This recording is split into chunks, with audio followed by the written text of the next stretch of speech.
Hello and welcome back to Lorehammer. I'm your host Mark, and today we're doing a bonus episode 49, the Astra Crota. So kind of following up on the last bonus episode of just talking about our different hosts, armies, and homebrews and all that. We can carry on with this one.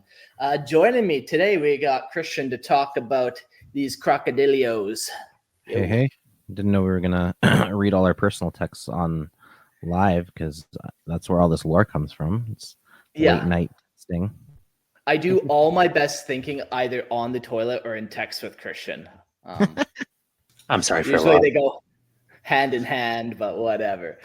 We also got Lupercall joining us. Hey, how we all doing? Yeah, we're doing good. Excited to share some lore with you, and we're also going to be sharing some lore with Nemo. Been a minute. Welcome back. It's not a lore crime the first time. That's all I'm saying. Yeah. You're here to spill some autistic knowledge and rants on us, and I'm excited to have you back. It's going to be a fun episode. I've kind of done this episode before on Lorehammer listener lore, but I've definitely touched it up and put more thought into it. I did a lore update on these guys, so some things have definitely changed since they were featured on Lorehammer listener lore. But before we get into this episode, let's do some quick housekeeping. Yeah, come join us on Discord. Yeah, it's free.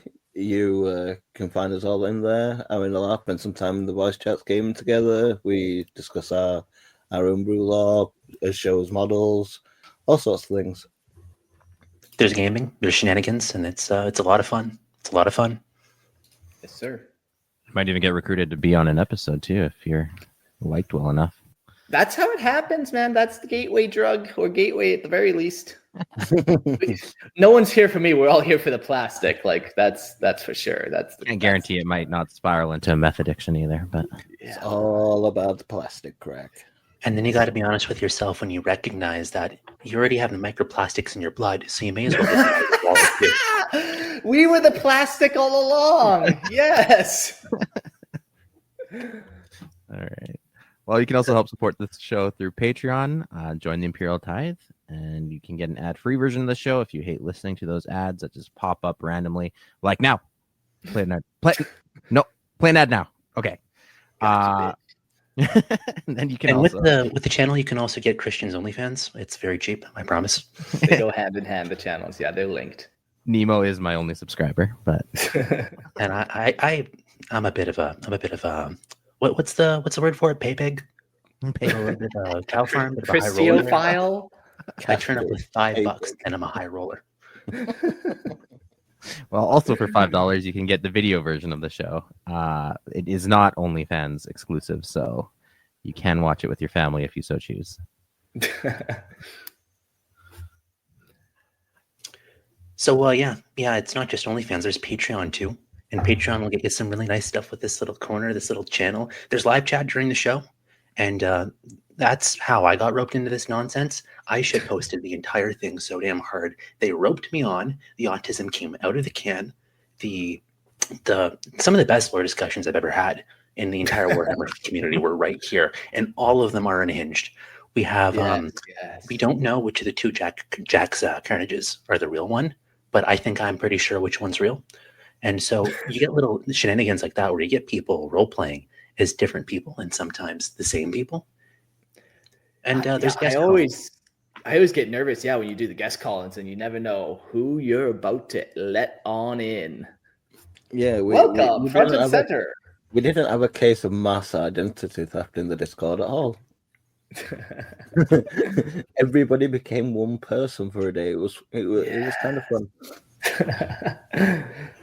Cool. Well, come join the chat. We're always hanging out, and it's always something to do with Lorehammer. So, let's dive into this episode. So, the Astra Crota, the Space Crocs. In this episode, we're going to go over the overview, tell you a little bit about Crotalids, their founding and history, their gene seed, the flaws this chapter has, their appearance and culture, beliefs and rituals, all the fucking standard stuff. Combat doctrine, the recruitment. They recruit from a bunch of different worlds. Organization, they operate pretty differently. They're definitely not Codex compliant. and get into some like heroes and relics and all that kind of stuff. Talk about some models and then give a little lore update. So gonna be pretty fun. Before we get into that, although one final thing, let's give some context. I feel like I've always been drawn to lizards. I don't know why. It's not even like I have a bunch of lizards in my house. Well, technically I do because I live in Panama and they crawl on the walls and the roofs. But like, it's not like I've never had an aquarium or terrarium, But I feel like I'm always pulled to lizard. One of my very first Space Marine armies was the Pyro Drakes, where I slapped on Warhammer Fantasy Dark Eldar Pirate Raiders. They had these lizard capes, so I cut them up and slapped them on all the Astra Crota and gave them cape on all the Pyro Drakes. And I, wrote up some shitty lore. I came up with some weird dragon that they hunted, and it breathed flame, and it was pretty lame, pretty generic. But it was what I was capable at the time. A couple things I didn't like about that. I didn't like making up my own creatures too much. I like things when they're grounded. So when I came across in reality, right? Yes, it's grounded in the cold, hard truths of the 40K universe. You say these things, and my favorite legion is the Astra Gallus. What is that legion? Well, Gallus is Latin for chicken. Now we're talking. The noble chicken, courageous as any animal. They're also known as the Emperor's Cocks. Yeah, see, it's just so much fucking fun when you detach yourself from reality and enjoy the sweet embrace of Zinch. Yeah, fuck this episode. New chapter, the Emperor's Cocks. Let's get to her. Yeah, so I've always kind of liked lizards. I've always wanted to do some Crute lizard men, where you kit bash Seraphon and Crute together and do some like Crute lizard men. They have some great artwork. GW came out with that's a cross Crute lizard creature. Super cool.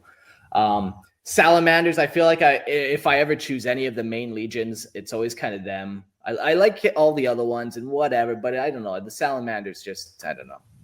I feel like I'm always kind of putting lizard pelts on things, man. Even in real life, I had a suit of armor. Christian has his suit of armor still too. And where he went like an emo, all black armor, black cape, dead inside. It wasn't a phase. It was not a phase. He wears that to bed, and his wife's like, again, Christian? Again? Really? Every night? It's the only way I feel anything anymore. Yeah. It could be worse. Could be worse. Where my suit of armor, I scaled together a bunch of scale armor. And like I did it myself, man. I made a whole bunch of different pieces out of scales, and it took hundreds of hours for sure. But I fucking did it. There's scale chainmail, so just like putting each ringlet together and then putting on the metal plates to make the little scales is commitment. Commitment. It's a level of yeah. But yeah, I feel like I've just always liked them. So when I came out with the Astra Crota, I feel like that this was one. This is the Dies Opia Machina or whatever of my lizard projects. Now, before we get into their lore, things we need to remember. They are not Crocodile Dundee. That's almost a punchable offense in the chapter. Although there might be one world that recruits from a population like Australia. The majority of the chapter are not like that. They're more like the Carcharodons, where they are like dead eyes and will just kind of snap to life. Cold. So they're not running around sticking the thumbs up crocodile bums then? No, they're definitely not. Psyche. A heretical rumor that has not been proven in court. Well, that's what they do to Inquisitors who try to make them Codex compliant. Yeah, so they're not that. They ain't doing that. The other thing they're not fans of Crotalids, like where the Space Wolves, like they honor the wolves, to some degree, and like there's ritual behind, like, they keep their pelts kind of clean probably, and they have a favorite pelt that they sleep with. They turn their dog into a pelt eventually if it dies, all that kind of. The Astra Crota, they hate Crotalids. They despise them. They don't want to be anything like them. They take trophies from them. They wear them as trophies. Yeah, exactly. So with going like that, there's not a lot of like crocodile teeth weapons or, stuff like that where they're just going too hard into the gator theme. There's a few, but... So there's no Canis Helix, but for No, no Crocus Helix. Crocus Helix. There we go. Sounds like a crock of shit to me. Crocosaurus Rex. One more thing that they're not is comfortable yet socially awkward footwear. Yeah, exactly. No, they are not. These 3 confusions I will not allow. They're heretical offenses. All right. Well, if we're ready, let's get into them. Quick overview first. The Astra Crota, or Space Crocs in Low Gothic, were founded to stalk and eradicate the galaxy's most perilous Crotalid infestations. Crotalids are immense, semi-aquatic reptilian predators that manifest wherever flesh and water coexist. Fleetbound and ever-roving, the chapter draws recruits from feral hunter tribes whose instincts mirror their own blooded purpose. Numbering only a few hundred, they fight in small, self-sufficient companies beyond codex constraint. Their assaults are swift, merciless, and absolute, surgical strikes driven by primal fury. Clad in Gravis armor and armed with bolters, melta-weapons, chain swords, and power fists, they advance like predators through mire and flame, crushing all resistance beneath their tread. Though solitary in nature, the Astra Crota remain grimly respected by the Imperial forces who survived to witness their hunts. They called themselves the Space Crocs. We laughed once. Then we saw them tear through a Xeno nest like a pack of apex predators. There's nothing funny about them now, not even the name. Quote, Imperial Administrator Ruko Log. Yeah, so a couple of things I wanted to accomplish when doing this chapter. I wanted to obviously slap lizard pelts on things, as my fetish entails, but I wanted to make a very grimdark feeling chapter, a brutal chapter. I feel like with the Primaris, there's a lot of like that kind of noble, bright, sleek kind of vibe. And I want to paint something where guys were in the mud, in the thick of it. Their armor was chipped and worn and not polished like you always see. Another thing I thought about was like when I read about the Crotolid the first time, like, holy fuck, that's like a serious threat. You got these like crocodiles that can just appear on any planet. Like that's just, you might not have guns or chain swords, but these things are intersystem travelers that can just fuck up planets. So despite their the listeners can't see me, but I am raising my hand. Yeah. How do they feel about the Mantis Warriors from that vibe? In which regard? Like the Mantis Warriors like being hidden and then fucking someone up very thoroughly. Ooh, yeah, they would probably actually work very good together. When we get to the combat tactics, you definitely learn that they have kind of the crocodile attack method of sitting and then pouncing. Bring up the Mantis Warriors again then, for sure. And turn the Primaris all gritty. Deal with the Crotalid threat. You can't just have them appearing places. So, yeah.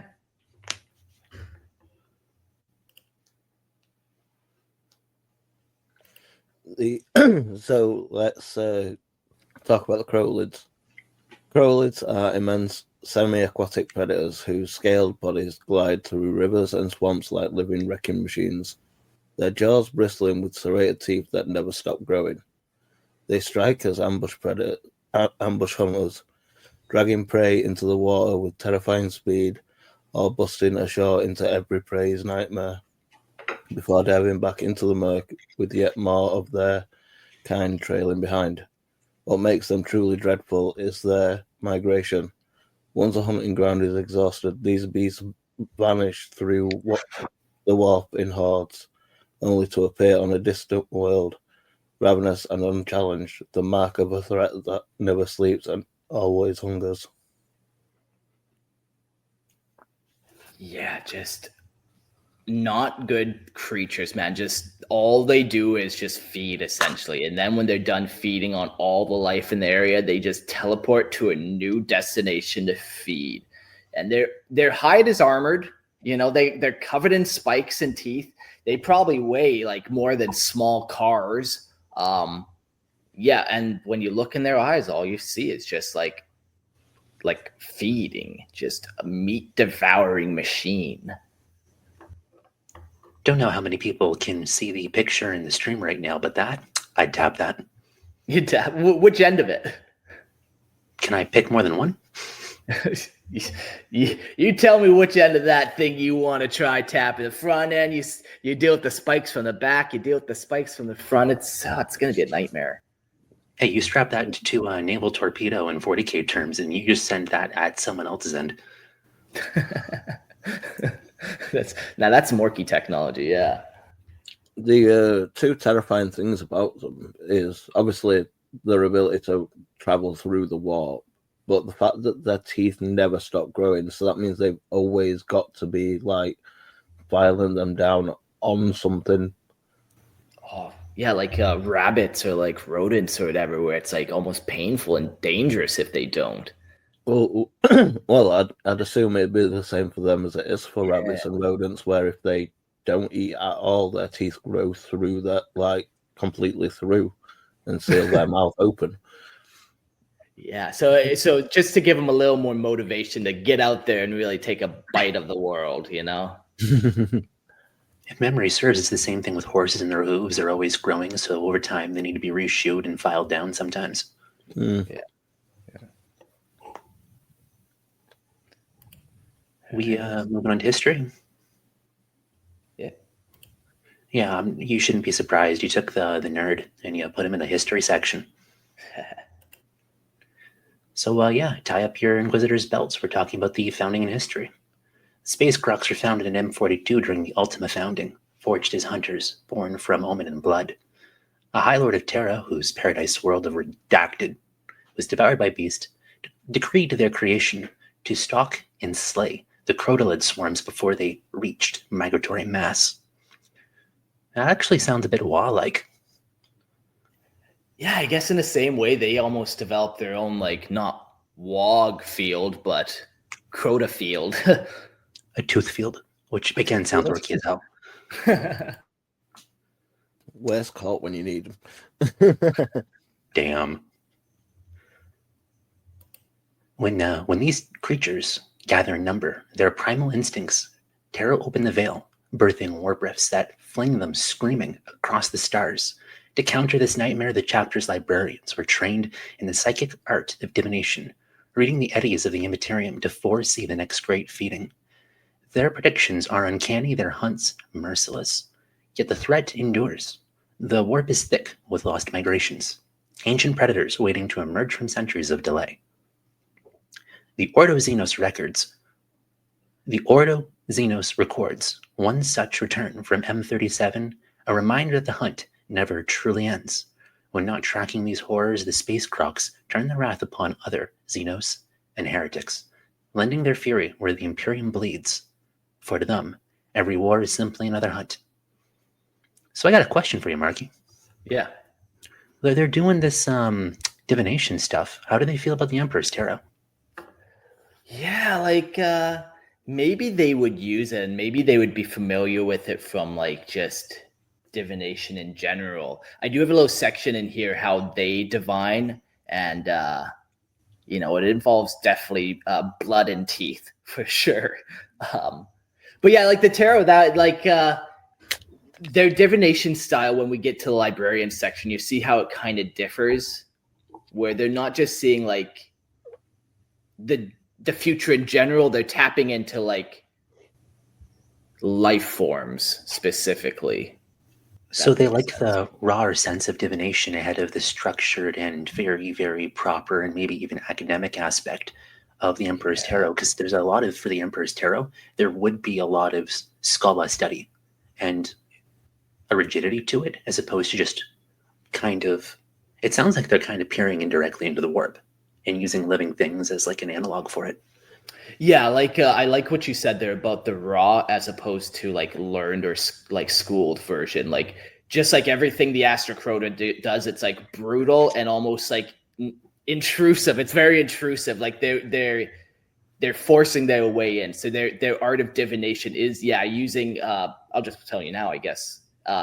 it's using a crotolid teeth, drinking crotolid blood, and basically you're channeling energy through the crotolid teeth and through the blood into your body, and then you can kind of see the crotalids and you can kind of tap into their vibe. Damn. Yeah, so that's what makes them very useful with their librarians. It's because with that, then you can start predicting these crotalid migrations. Like you're now thinking like the crocodiles. You're predicting, okay, there's going to be a jump here in 100 years. Let's make sure we got some guys there. In the meantime, we can go over here and fight some orcs. Yeah, the Carcharodon's Astra aren't exactly doing bong rips of fucking shark blood, so... Yeah, no, exactly. They are very... it wouldn't be cannibalistic, but very, like, carnivore, ritualistic chapter. For anyone else who noticed, too, the founding was M42, so this is a Primaris chapter. I did give in and write some Primaris lore, but that's... I was going to ask about that, yeah. Yeah, I'm sorry for your loss. I know. You know. Were you feeling okay? This is an AI. Mark has been dead for years. Yeah, fuck. Whatever. Fate happened to have it, though, that it worked itself out. In the lore update, I'll tell you what happened, but I won't tell you anymore. We'll get to it at the end of the episode. We'll dive into their gene seed now because they will reveal a little bit more of this connection to the Crotalid that they have. Bearing the wild and predatory gene seed of the White Scars, the Astra Crota were shaped in the image of the hunt, swift, savage, and relentless. Their implants burned pure and strong, carrying the feral hunger and storm-born fury of Chorgeris' sons. Though descended from the White Scars, the Astra Crota walk a darker path, honoring the lineage only in spirit, not loyalty. They prowl the void as loners and stalkers, striking unseen, vanishing before Imperial eyes can follow. Yet, their gene seed whispers of change. Librarians who stare too long into the warp's depths, tracking the movements of their prey, develop eyes of molten yellow flecked with black, predatory and unblinking, glowing like beasts glimpsed in the dark. Their skin dries, cracking and scaling as if shedding the memory of humanity. The Mechanicum calls it mutation. The chapter calls it adaptation. Still, too many librarians vanish into the abyss. Their fate's unspoken. The Ordo Astartes suspects that when the line between man and monster is crossed, man and monster is crossed, it is the Astra Crota themselves who ensure the silence. Some whisper that the change has only begun. So yeah, you start drinking enough blood of something specific, you kind of start becoming like them, it seems, with the Space Marines. So these guys have started to kind of get these like crotalid mutations, a little kind of scaly skin and yellow eyes. Do you prefer to keep it Sorry. Do you prefer? Yeah, no worries. Do you prefer to keep it a mystery as to their fates because you say they disappear, or do you actually think that they go full kind of like Spider-Man, Lizard, Beast mode, and kind of? I don't. So, like in my head, yes, that would happen. I do like Space Wolves and Wolfins. I like that concept. I know it's kind of not for everyone. I like it. Now, the chapter, though, has never let it go that far, is the only thing. Like, I think it's like, I was trying to really heavily imply that they hunt down when the mutation gets a little too much for them, then they... Okay, but that could be a cool, like, spin-off character if you had, like, a librarian go rogue or disappear, and then he just goes full monster, and, like, yeah, he could be hunted by the chapter. But yeah, he would be a very cool model. You could use, like, a Croxagore or something and smash something together really cool. Yeah, Croxagore, and then maybe get like Demon Prince armor, because then you'd find some Space Marine pauldrons that might be the right size. But interesting. Yeah, it's definitely a possibility for sure. It's going down that route.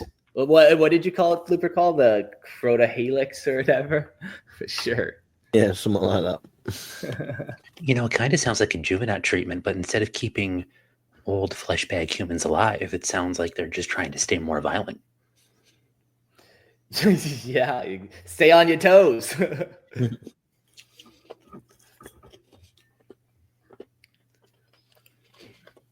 Okay, so let's go to their appearance. Space Crocs bear the look of primal hunters cloaked in war. Their armor tans bone whites and deep blacks streaked with gold evokes the skin of beasts and the dust of worlds they stalk. Every plate is draped in the spoils of the kill, scaled hides, jagged teeth, and bone fetishes from the slain Crotalids that birthed their purpose. What once were the sleek lines of Primaris armor now resembles the carapace of some stalking predator, scarred and savage. Their war gear, though well maintained, carries the marks of endless hunts. Mud-caked boots, chipped paint, and gouges left by fang and claw, speaking to lives waged in mire and blood. Even their heraldry feels restrained, as if the chapter's colours are worn more as camouflage than display. Librarians still wear the blue of their kind, Marines the red, but beneath the grime, thus hues feel muted, subdued by the hunt. Helmets of veterans are bleached white like ancient bone. Sergeants green like the deep swamp. Banners are seldom raised. When they hang from chaplains like ritual hides, warnings to all who dare meet their gaze of the Astra Crota. They came out of the mist like armored predators, silent until the killing began. Their armor was caked in the mud and teeth, their eyes burning like beasts that had learned how to speak. Emperor help me, I fought beside the stars before, but these were angels, these were hunters wearing their skin. Imperial Guardsman Baron's battle report. Yeah, you look at these guys and you just go, yikes, man. Like that tribal, feral, savage hunter. This appearance comes a lot from, obviously, like just their chapter cult and stuff, but also from the worlds that they recruit from are mostly that kind of a population. When I was modeling them, I made sure to do some like battle chips on them, and I also did some studs and some other things. I'll show some models maybe on Discord later. But yeah, I was just trying to make them look just brutal and intimidating. And even just all of them wearing Gravis armor just made them all more bulky, more overpowering. You know, it makes me wonder if there might be a touch of the warp to all of them, to have this grimy feel throughout them all. And you got warp practice that seems so widespread with them literally drinking from the blood of super aliens in the context of the 40K universe. And it's kind of like, yeah, they're putting their own down often enough where the damn Inquisition, the Ordo Astartes, is noticing, yeah, they're putting their own down at a considerable rate. Makes me wonder if they're just warp touched overall. I could get behind that to some degree for sure, where it's like, yeah, they are drinking a warp, not a warp creature, but like a highly psychic warp creature's blood, you know? So yeah, maybe they're channeling it. Maybe they all have just that dash of latent psychic. While the librarians truly get the divination and the powers, but yeah, that little bit of the latentness for sure. Maybe their armor is clean, and it's the psychic influence that makes it feel grimy, and the more psychically attuned you are, the filthier the veterans seem. What is this, Nurgle? You got blood drinking coronate practices. You got Nurgly grime. What else we got, Mark? What other depravities do you have? Slashy blood drinking? They've got the change Yeah. from the metamorphosis. Yeah. Flesh change, okay. yeah. Mark, you're 3 for 4 so far. Let's see. Oh, Do they fuck the crocodiles next? What are we doing here? Yeah, okay. So the next section, Astra Crota and the fucking of the crocodiles. All right. Christian, you can read Let's that get in one. there. Well, they do hunt them in excess, so you know it's kind of already Oh there. yeah, they do. Oh god, man. You got him. You got him. You got them. That's it. Exterminatus. All right. No. Let's get into their chapter cult here. The Astra Crota's faith is forged in the primal truths of the hunt: predation, endurance, brotherhood, and the cycle. They see the galaxy as an endless marsh of prey and predator, where only the relentless endure. Every battle is a ritual of dominance, a proving of strength against the weak and the warp-touched alike. Their librarians, seers of the unseen currents, are revered not as mystics, but as trackers of fate, guiding their kin through the hidden tides of the void.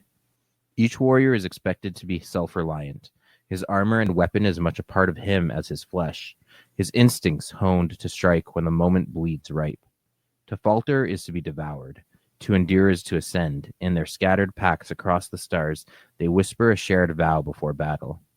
Quote, the prey runs, the hunter follows, the blood remains.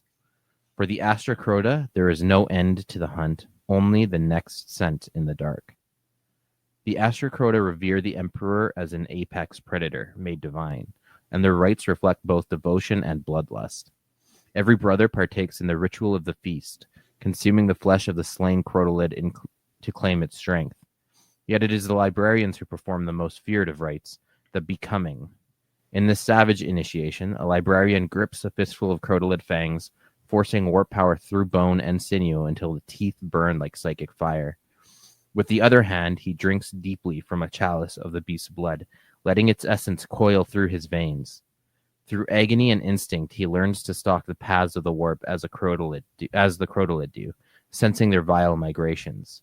Early visions come fractured and wild, but in time, the most gifted of the chapter seers can hunt the beasts through the warp itself, never striking late, never striking blind.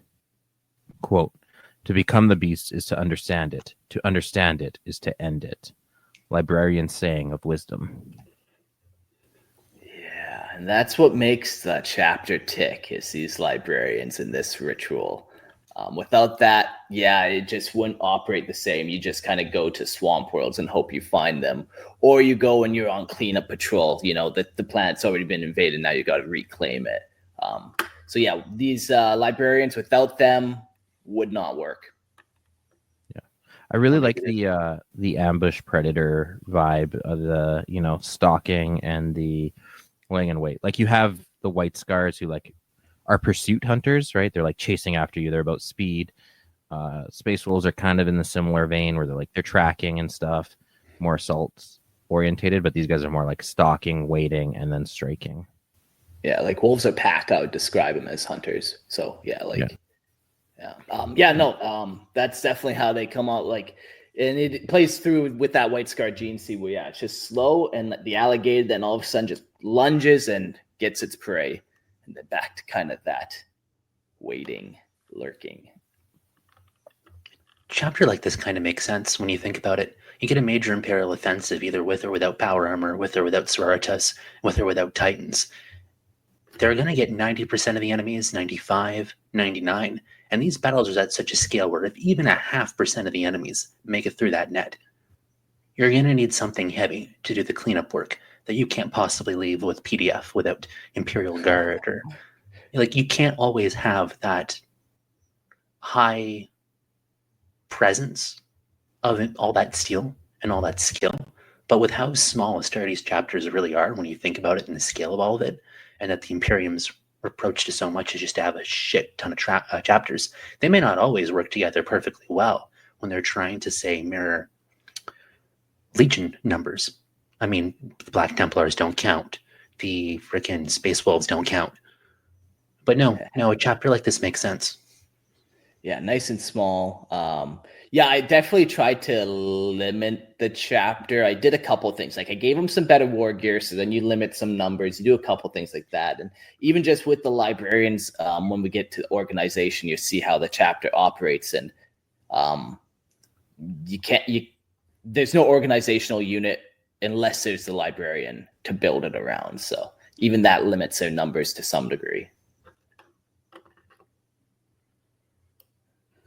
But yeah, let's jump into their combat doctrine next.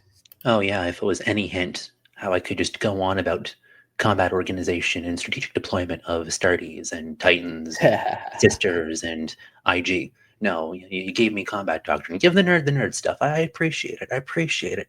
Yes. Space Crocs wage war as predators unleashed. Direct, savage, and merciless. They strike where the scent of blood is thickest, hitting hard and vanishing before their prey can recover. Encased in Gravis armor, they advance like an unstoppable tide, crushing resistance beneath their boots. Their compact battle companies are honed for the kill, organized not for formality, but for the hunt. Command, intelligence, battle line, fast attack, and heavy support, all working as one combined arms pack. Eliminators stalk from afar, reading at the shifting tides of battle, feeding their insight to command, who unleash the rest with surgical precision. Intercessors seize ground, like jaws clamping shut while eradicators burn the prey from cover. Interceptors descend like striking serpents. Defensive wars are beneath them. They hunt forward, never waiting for the enemy to come. Each squad carries the feral instincts of its origins, tribal hunters, nomads, and beast slayers bound by bloodlust. Their librarian leaders shape the will of the packs, weaving instinct with psychic foresight. Sergeants push that ferocity deeper, molding squads into extensions of their own savage cunning. Though the Space Crocs often hunt alone, their coordination with Imperial forces is unnervingly precise. Their instincts honed to sense, opportunity, and strike.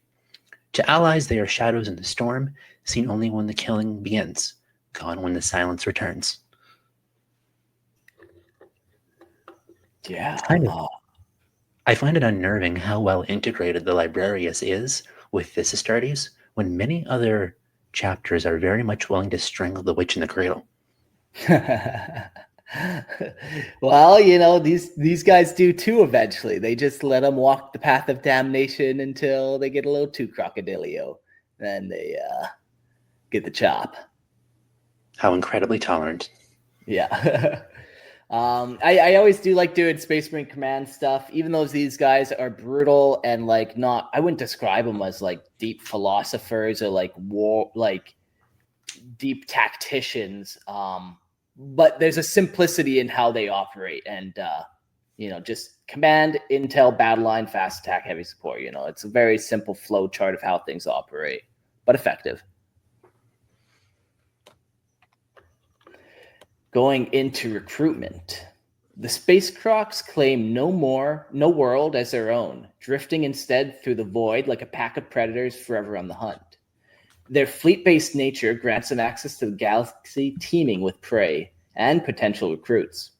Yet they draw almost exclusively from feral hunter tribes where blood and instinct forge killers long before the gene seed is implanted. 5 worlds serve as their favorite hunting grounds for flesh and spirit alike. Kelon 4, Hrax, Graken 3, Florin, and the planet Redacted. So Kelon 4. The plains world of Kelon 4 has a population of roaming Stone Age hunters. Their population will follow the great mastodon-like beasts across the plains, bringing them down with bow and spear. Recruits from this planet have mastered coordinated strikes, as that is what is needed to bring down such beasts. Hrax. The ice world of Hrax breeds survivalists and patient hunters. The main source of food on the planet is the great horned seal. Their body fat is also used as heating and lighting source. With month-long cold snaps, the population knows how to best utilize everything at their disposal to live. Graken 3. The planet of Graken 3 has taught the population to use their surroundings to their advantage, creating traps and ambushes in the mountainous areas of the planet. The planet has an uncategorized population of Xenos that live deep underground, only emerging to raid the local mining populations. The raids often outnumber the inhabitants 25-1, and so any advantage that can be used is warbands patrol the mountains, ambushing anything that emerges from the caves. Florin.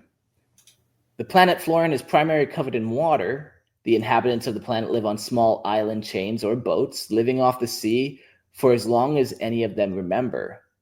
Many specialized baits have been developed through fishing, teaching them that everything has a weak spot. Warriors from this planet pride themselves in the ability to read their enemies, baiting and striking before any reaction time is allowed. And the last planet, the planet of Redacted, was a High Lords of Terra and other wealthy elites' popular vacation spot.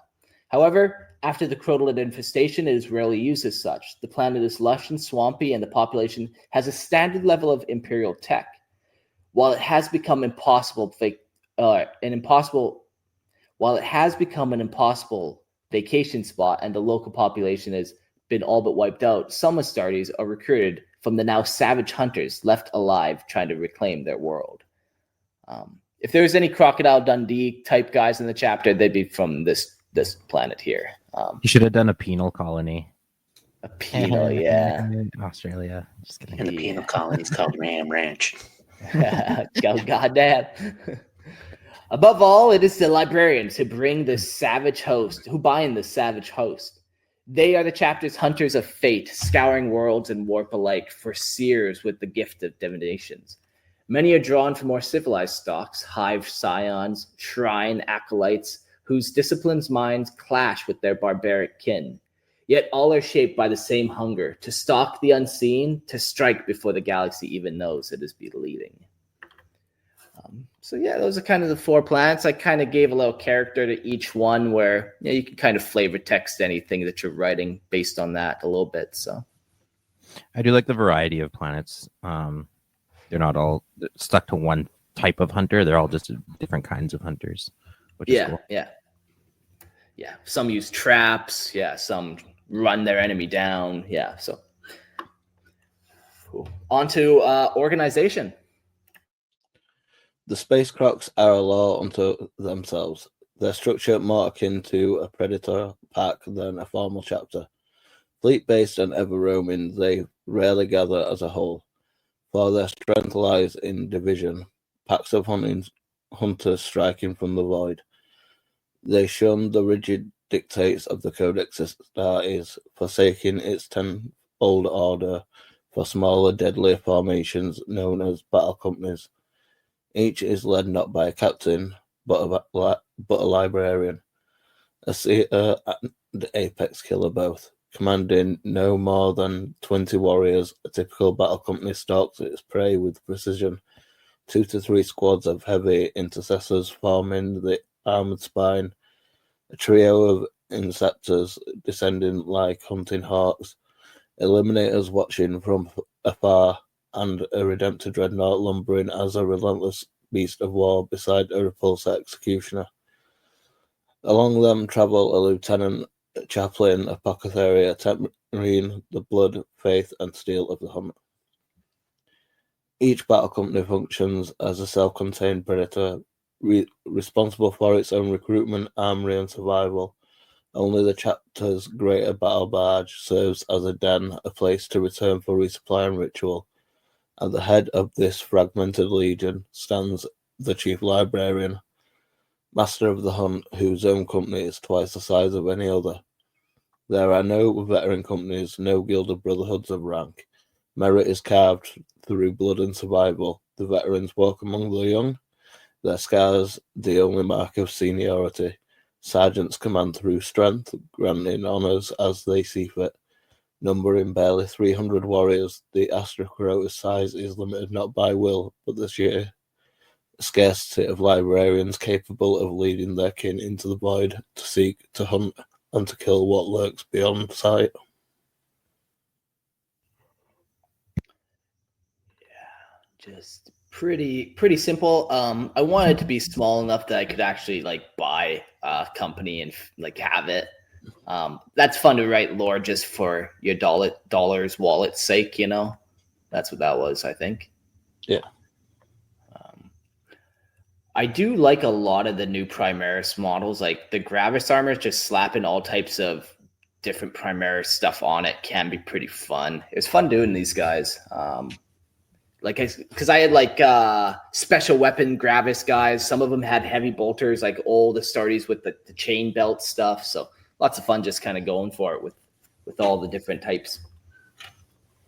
I guess a good part of when you're having all this armor and all the technology of the Imperium, especially the stuff that managed to be mass-produced to hit the mainstream, the Imperium genuinely is advanced.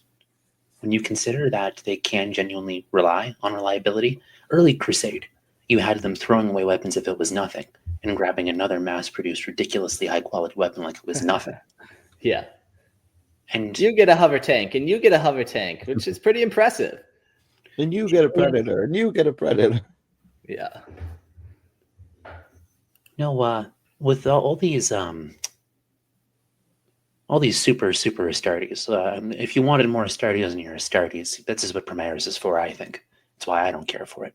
But No, it feels like the Imperium is actually regaining some strength and kind of successfully pushing back a bit. Yeah, definitely a little bit of that. I do like the contrast with the overall Primaris aesthetic being that the clean-cut uniform appearance, but this is harkening back to like the older Astartes of, hodgepodge weapons, hodgepodge armor, more variety. A little personal. Yeah. Personalization, yeah. Fetishes everywhere, yeah. You keep your fetishes to yourself. They will not. Well, it's interesting seeing Primaris that have been around long enough to be dirty. Yeah. All right, let's get into their librarian captains. Quote, see the ripple before the leap. Librarian mantra before warp scrying. Within the Astra Crota, the traditional lines between librarian and captain have been devoured by the necessities of the hunt. Each battle company is led not by a conventional commander, but by a librarian whose psychic prowess and instinct for the kill define the chapter's strategy. These librarians are hunters first, warriors attuned to the predatory rhythms of the warp, their minds sharpened by the chase of the Crotalid. Command is a secondary mantle, leadership born from instinct rather than decree. While they guide their brethren through nightmare hunts and warp storms, the day-to-day logistics and broader campaigns beyond the Crotalid pursuit fall to their lieutenants. These pragmatic officers ensure that companies remain supplied, organized, and ready for the next kill, while their librarian leaders stalk the unseen paths between worlds, ever hunting the next warp-born predator. Yeah. The lifeblood, as I've said a couple times now. The one thing about them too that I tried to differentiate is like these guys are definitely ceremonial leaders. Like they go on Crotalid hunts as like ceremony, as ritual as well. Like that is their duty.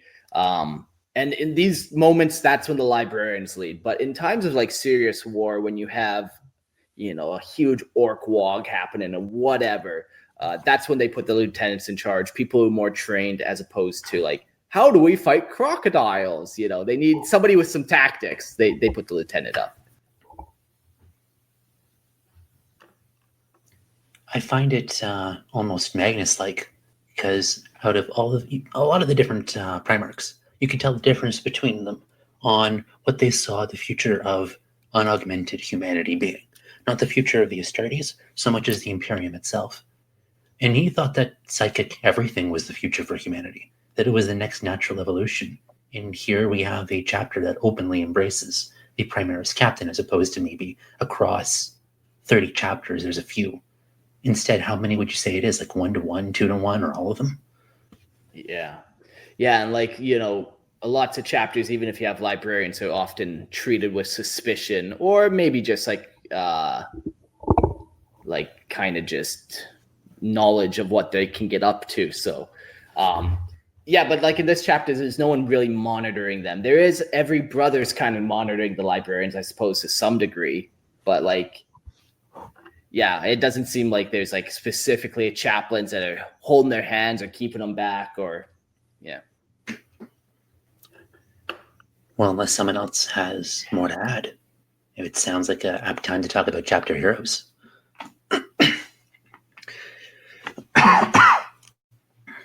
The heroes of the Astra Crota are warriors of feral courage and unwavering faith. Their names etched into the chapter's blood-soaked legends. Each one embodies the savage honor of their White Scar's lineage, charging into battle with primal fury and iron discipline. To the Imperium, they are beasts rarely restrained, but to the Astra Crota, they are the sacred embodiment of the Emperor's wrath unleashed. In this list, first we have the Chief Librarian and Chapter Master, Calaran, who has led the Astra Crota since their inception. His authority earned not by decree, but through contest. When others could only theorize that the warp migrations of the Crotalids could be foreseen, Calaran proved it. Through blood and fire, predicting a mass emergence and striking before the beasts could drown an Imperial agri-world in ruin. His Gravis armor is adorned with a built-in psychic hood. its surface etched with runes of binding. He wields a massive two-handed force blade that hums with lightning, and when Calaran walks, the air crackles with the quiet terror of a storm about to break. After, we have Lieutenant Atros, old as the chapter itself. As calculating as a serpent before the strike, Atros is the cold mind behind many of the Astra Crota's most precise kills. His reputation among his brothers is whispered, the hunter who plans hunts. It is said Calaran never takes to war without his counsel, for Atros sees the ebb and flow of battle like blood moving through the veins of prey. Clad in Gravis armor, bristling with weaponry, dual power fists striking like jaws, while his shoulder-mounted grav cannon ensures no enemy escapes the crushing inevitability of his tactics.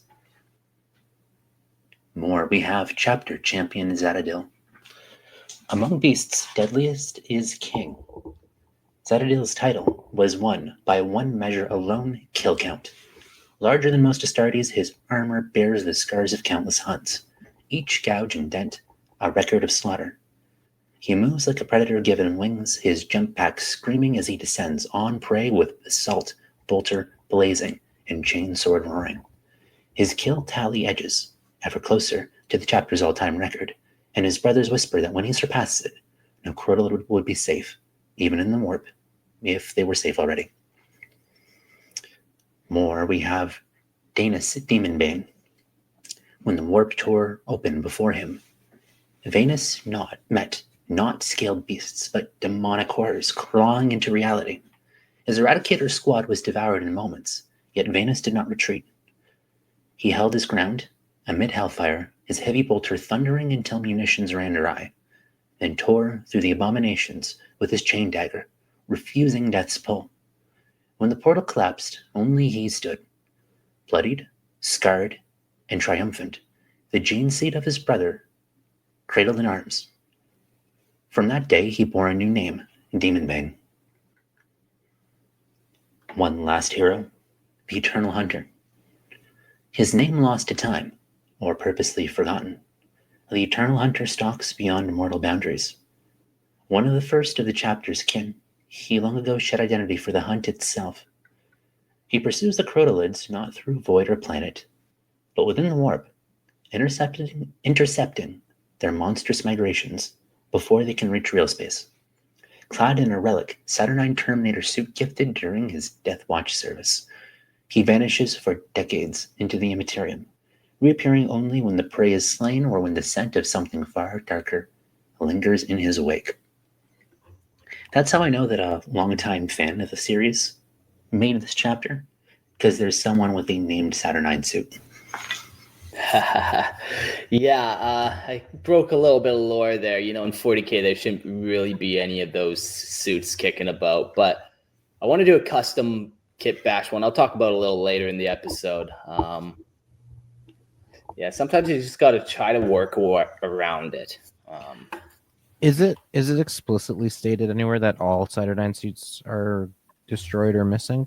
Because you could, that's one thing that you could easily justify as this is an ancient relic or something they came across and discovered. Yeah, and it was a gift from the Death Watch and stuff. I picture they gave it to him after century service to help in the hunt or whatever. It can always be justified. And another thing I wanted to do with it was just dumb down all the war gear. Instead of giving it plasma weapons, give it storm bolters on the wrist. Just kind of stuff like that. So, but with how weird Saturnine is, it makes me wonder how standardized Saturnine armor is. How many parts of it are just borrowed from other suits? How do you replace it now after this long? They have a hard enough time replacing Terminator armor, just let alone Saturnine. But because Saturnine, from a lore perspective, isn't schmecknically real, so it's kind of who's to say what the standard pattern really is? Yeah. The other thing I wanted to do with this guy was kind of like a Kaldor Drago type vibe, where all the other librarians, they kind of will either hunt the Crotalids in real space, either before they jump or after they land on their target. This guy seems to have the ability to kind of walk the warp itself, hunting the Crotalids in transition in the warp. And yeah, he might have to battle some demons every now and again, but he'll get his target and then kind of reemerge. So that Saturnine armor kind of helps him do that job. I was thinking of just like keeping him safe from the terrors of the warp a little longer.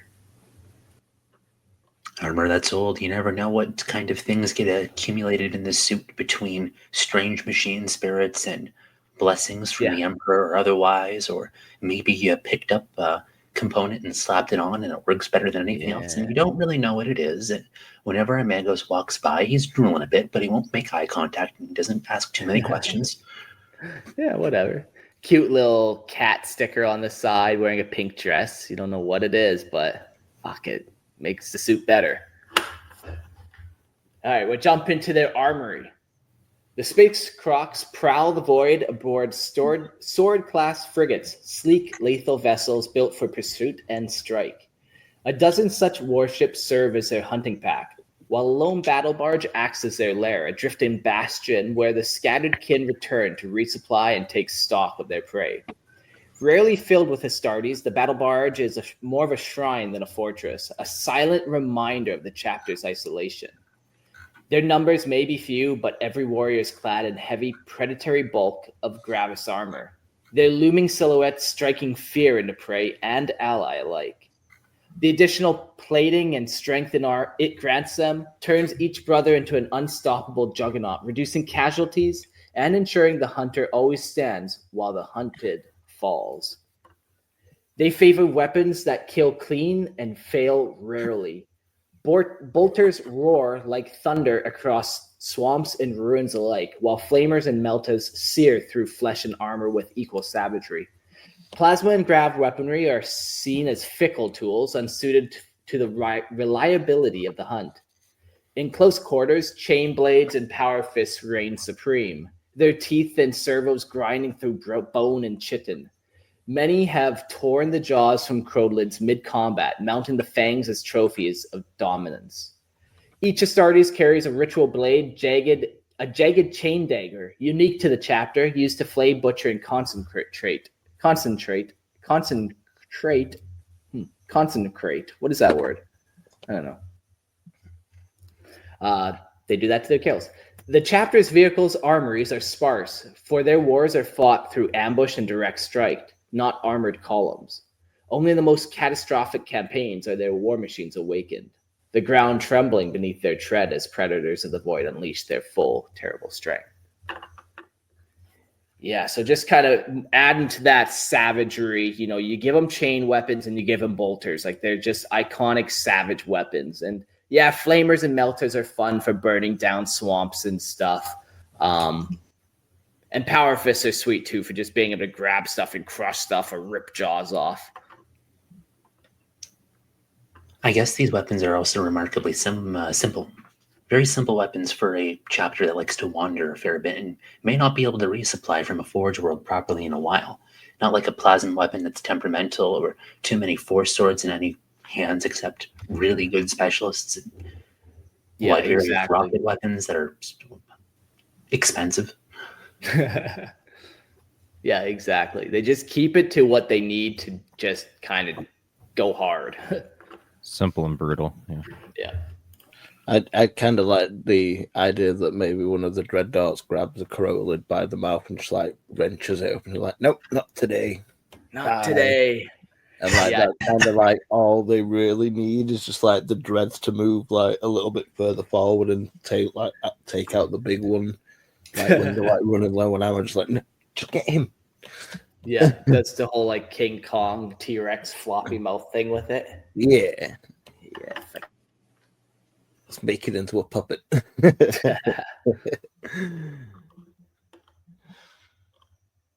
So shall we move on to relics? Yeah. So the chapter's relics. The Bloodwake is an ancient battle barge drawn from the dawn of the chapter's founding.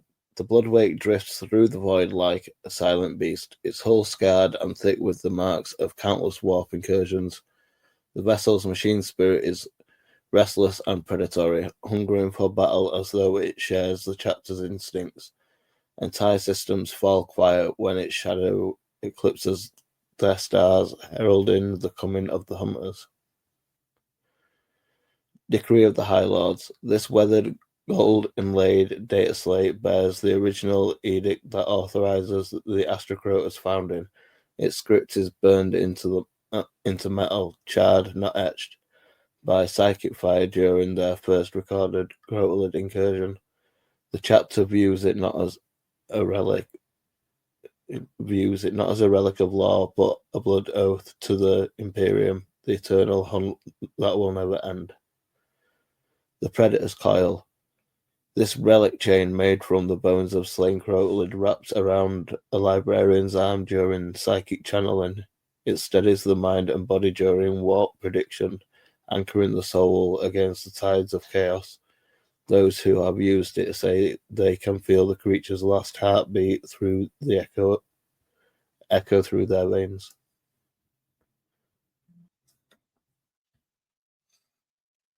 Yeah, pretty straightforward. Those relics. I always think, should I make some more? And then you start making some weapons, and they're like, how do you make that unique? And then whatever. I just didn't care to make a fancy power sword.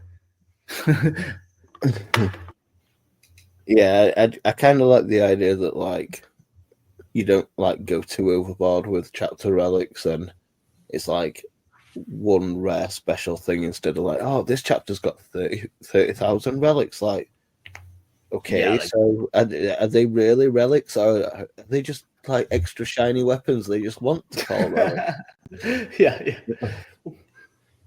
I guess there's also the fact that because a Space Marine was doing it, that there's good odds that something legendary might happen by accident. Yeah, making the weapon legendary itself and a relic. So yeah, they don't care too much about that though. I do also like some variety in relics, not just being weapons either. But other items and objects of significance. Yeah. All right, let's get into some other exclusive war gear. First up, we have the Gator Guard. The Gator Guard is a brutal modification, spiked pyramid-shaped reinforcement bolted to Gravis armor, most commonly along the shins where the killing blows fall hardest. Each jagged stud is designed to pierce hide, bone, and scale alike, turning every step of an Astra Crota into a weapon. When the Crocs march, the sound of their armored tread echoes like the gnashing of iron jaws closing in for the kill. That's so funny that you actually made gators. Like a weapon. Like waiting gators. Yeah. What do you do? Yeah, the puns, Mark. The puns. Got Lord of the Memes right here. Wait. So when they go and save a planet, is it called Gatorade? When they conduct a raid, yes. A Gator raid. Oh my god. Also official sponsor of the Astra Crota. What the line is it? Gatorgate? Okay, everyone in the chat listening, we need all the gator puns you can muster. Dad jokes, go. Go. Next up, we got the Mark III Chain Dagger. Originally crafted for flaying Crotalid hides, the Mark III Chain Dagger is as much a ritual tool as it is a weapon. Its chain teeth are finer than those of a chain sword, designed to bite deep into the and peel clean with the predator's precision. When drawn in battle, its snarl is unmistakable, a promise that the hunter will feed one way or another.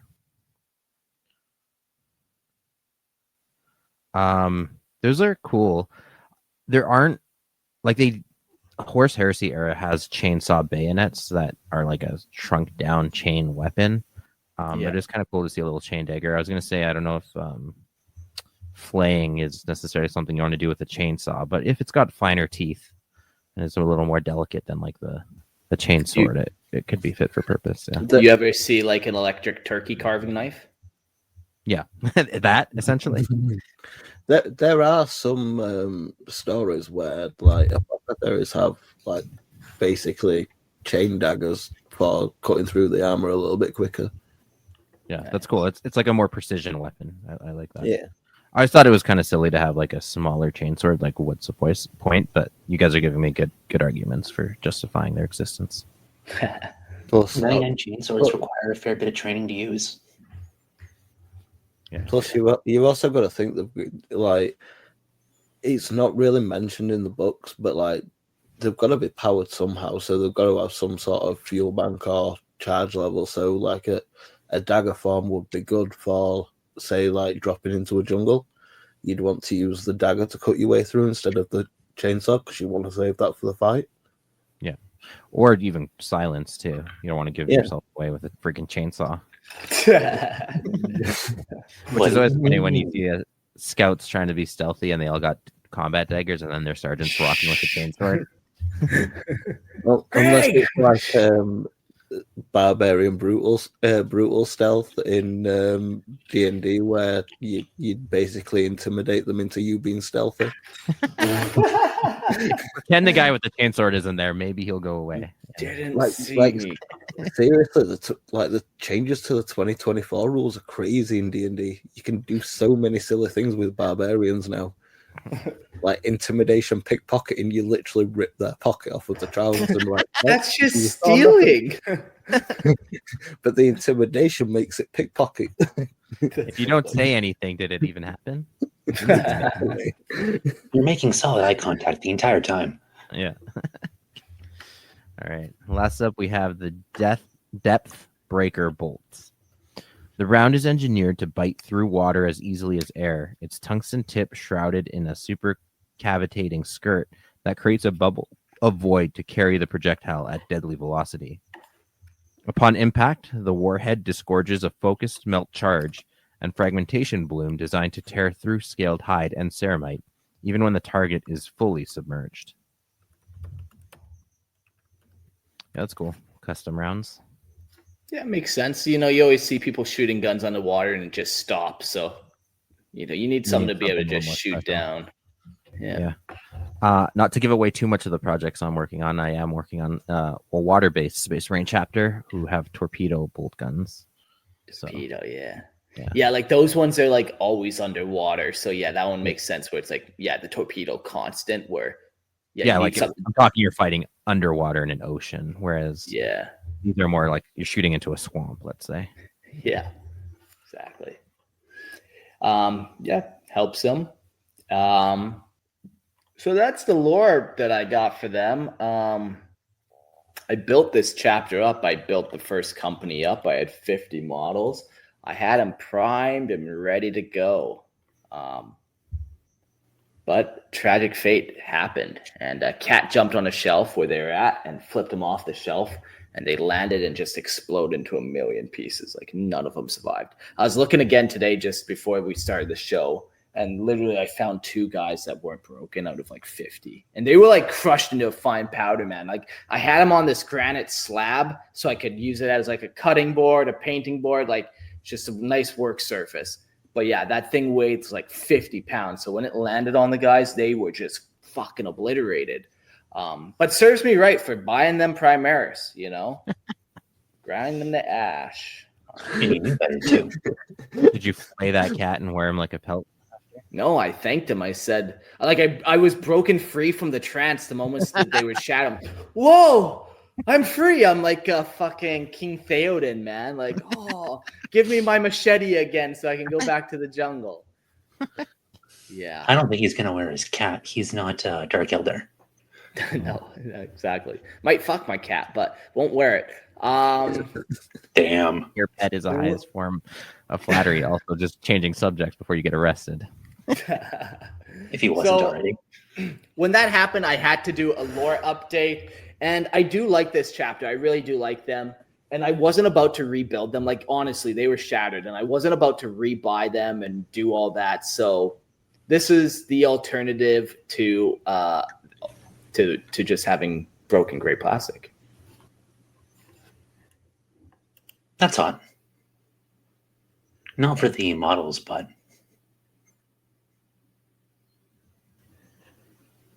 So you want to read the Great Hunt? I mean, if I have to. I mean, I do like hunts, and they do sound pretty great. Century ago, Chief Librarian Caloran gathered the bulk of the Astra Crota fleet under a blood-red sky and ordered a full psychic translocation into the warp, claiming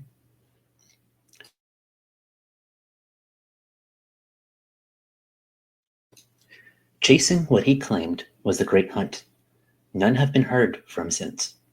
Some whisper he consumed too much Crotalid flesh, that the beast's predatory instincts fused with his own, driving him to lead the chapter on a warped migration to unknown hunting grounds. Others believe he saw something vast and ancient in the tides of the warp, something that called to him in the voice of the prey. The remaining Astra Crota, barely 50 Astartes aboard the Blood in the Void, waited for decades. In the void, their astropaths screaming into silence. In time, the Eternal Hunter returned, to them from one of many solo hunts, his armor scarred from battles fought beyond reason or reality. His arrival was taken as a sign that the last hunt was upon them. The surviving Marines gathered, silent and grim, and voted to end the chapter rather than let it fade into rot and memory. They would scatter to the stars, each taking the long hunt alone, serving among the Death Watch or vanishing into the dark. Their chapter's name would dissolve into myth, and their cries would fade. All that would remain of the chapter is black-clad Astartes, draped in Crotalid pelts, in service of the Death Watch, calling themselves the Hunter. Yeah, so another chapter of mine, more lore ruined. The chapter's gone. I like to think that like the Chief Librarian ate so much Crotalid like blood and stuff that he himself like wanted to move to the next migratory feasting place. Like he's now like a Crotalid, like he's just moving on to the next feasting jump. And whether that's in the past, whether that's in a different galaxy, who knows where he jumped to, but he ain't coming back. He gone. So the chapter pretty much was like, what do? We, I guess, just serve the Death Watch. You don't need always a whole bunch of Astartes to do this task. And if you serve the Death Watch, at least you're scattered across the galaxy to be able to kind of monitor and respond quickly enough. Do you think that they would retain any of their organization after the scouring by the Great Dark Cat? You know, I've been thinking about like, I know I want to build a couple models for this, like a couple Death Watch guys, just so I have a couple Astra Crota. And I was thinking, do I like do, you know, one command guy, one intel guy, one intercessor, whatever all those 5 categories were. And maybe, but I like to think they all kind of just like, it's not even about them anymore. They just like, they've all kind of adopted the moniker of the Hunter. So now it's like they're singular even further in purpose. But I haven't fully decided. Well, if you ever do really want to bring them back, and I'm totally not fueling an excuse for your plastic crack addiction, the High Lords of Terra do retain gene bolts. Yeah, you know, I've thought about like buying them again and redoing them, and I could do them better now this time too, honestly. Like a lot of the army was green stuffed, like green stuffed lizard pelts. And by the time I got to the end, I learned so much that I'm like, fuck, should I go back? And I never did. So if I did do them again, it'd be better. But I already have a bunch of Astartes chapters. Like I have the Liber Malleus I'd rather have for my like shelf Astartes army that I show people. You don't need too many fucking Space Marines. I'm not Christian. Damn. One's good enough for me. There's no such thing as too many Space Marines. Right? Yeah. Oh, okay. Yeah. Over 1 million and the Emperor gets mad. You've upset Reboot Gilliman and the Emperor in their decrees. So. You're all wrong because you didn't talk about Admech. Not if you paint them all different chapters. Or lie about the numbers. All right, we'll get to the final little bit of this episode. Just models. The Primaris models I made, it was kind of fun doing it. I kind of mentioned on the last bonus episode how I was making models just without having to worry about tabletop rules and stuff. And the Astra Crota were like that. Like I said, I was just building custom squads that don't exist, from jump pack interceptors with like power swords and heavy bolt pistols to guys with heavy bolters and stuff, just whatever I was kind of vibing with. So it was fun to do that. Lots of conversion, lots of green stuff bits and all that kind of stuff. They were built and fully primed and ready to go. I didn't paint any. I was like 99% sure of the color scheme, but now that they're all part of the Death Watch, I don't need to settle on a color scheme, I can just do Death Watch. So that's What nice a cop out. Yeah. What were you planning to do for basing? Like swamp bases? I was probably gonna do more like Imperial gantries, like metal railing and stuff. The swampy bases, like I didn't want to try water effects. I was a pussy, man. That'd be sweet to do water effects, but like, yeah, I just didn't have it in me. So something a little more simple. You could have just lied and said, "Oh yeah, totally." You didn't have to out yourself, but yeah. I try not to lie too much, only to family and friends, and the you feds. weren't either. Family, friends, and the feds are the three people you should lie to. The feds. That's so funny. Yeah, so the future of the chapter is I actually have a Saturnine Terminator Praetor en route to my house right now. Christian did me a favor and sent it my way. And yeah, I'm going to make like a low-tech version of it with storm bolters on it, maybe a melta gun in between its shoulders. Just try to make it look a little more 40K as opposed to 30K tech. And then, yeah, I was thinking about doing like just a 5-man squad that hangs out with him as part of the Death Watch. Like they would all be Death Watch guys. They would all be from the Astra Crota, but they would still be serving in the Death Watch. But who knows? Very cool. Looking forward to it when you get around to it. Yeah. I can't wait for that model to arrive, man. Like I've been. Yeah, I totally sent it, right? Yeah. You son of a bitch. you loot. Why do you always loot the groin bits, Christian? What are you doing over there? I'm building a collection. Oh, man. Well, fun episode. Thanks for letting me share. The Astra Crota, I definitely like them. It's comical that they're all just fucking exploded, man. Hundreds of dollars turned to a fine powder, which now I can snort. So excellent. Christian, we've been pressuring you to share your lore, so maybe bonus episode 50 will get one of your 3 chapters or whatever, but that won't be for a good handful of weeks, so you got some time still. So pressure in, reach out on Discord, all that kind of stuff, and let us know kind of if you want to hear more of what the hosts are working on. I do have a bunch of other chapters that I have lore for. I have no intention of ever building models or nothing for them, but I'll share it. Let's share it. I know you have some cool artwork for them too, but yeah, I always picture some like Puma chapter that you have. Oh. Man, of all the things I could do one on, I should. Damn it. I can't do another one. You can, you will, you must. Oh man. Okay. All right. Well, thanks everyone for listening. If you want to listen to more, come check out the Lorehammer Listen to Lore podcast. There's almost 200 short stories there. If you want to submit, you can submit to lorehammerpodcast@gmail.com and we'll eventually read them off. And if you like the universe of Star Wars, come listen to me and Jordan wax poetic on the Star Lores podcast, where we talk about the in-depth universe of Star Wars Legends, because the Disney stuff is not so good. And also, just a quick fun announcement. Those who may remember the Pokélore podcast that we started a little while back, it did go on hiatus almost right after it launched. But we are back to recording, and we are hoping to launch in 2026 in January. So keep your ears up for that if you're into Pokemon. Cool. And thanks, Lupercall, for hanging out, and Nemo. It's a pleasure. Cool. And we'll see you all on the next episode. Adios.